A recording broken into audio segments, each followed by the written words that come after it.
Welcome to Zamboanga!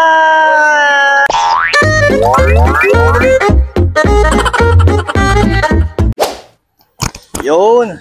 Okay. Nakababa na tayo. Nandito na tayo sa Zamboanga.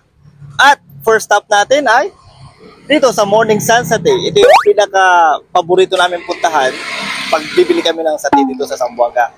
Tara, i-try natin at para malaman rin kung ano yung satay, di ba? Tara.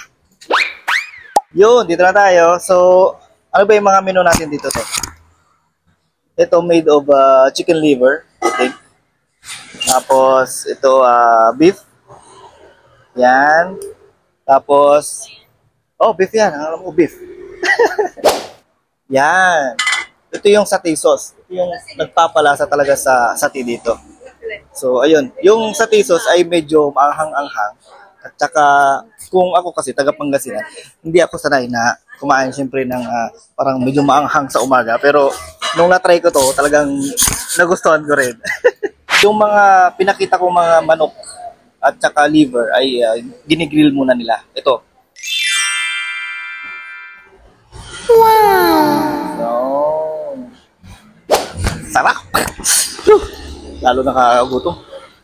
So, bukod sa pinakita ko kanina ng mga manok at satay sauce, ito yung hindi mawawala sa satay dito, siyempre. Yan, o. Yan. Yan yung kanin. Nakabalot siya actually doon sa, yan, o. Ano ba tawag yan, sir? Dahon ng coconut. Coconut. Ayun. So, si sir, siya yung may-ari mismo ng Morning Sun Satay. O, talagang hands-on siya. Yun, puna tayo. Wait lang natin yung mga order natin. Excited na tayo kumain, medyo gutom na. A few moments later.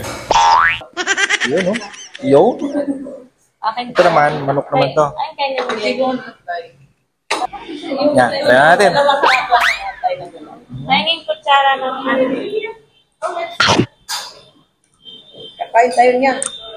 Wow! Ha? O, dahil kanin. Paso. Hindi, may ngay. Ito, may additional pa ako dito. Patay.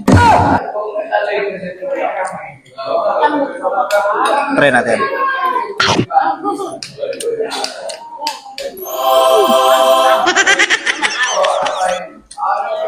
Ang mahap. Kanin. Few moments later. Ayaw, di ba? And... Tapos!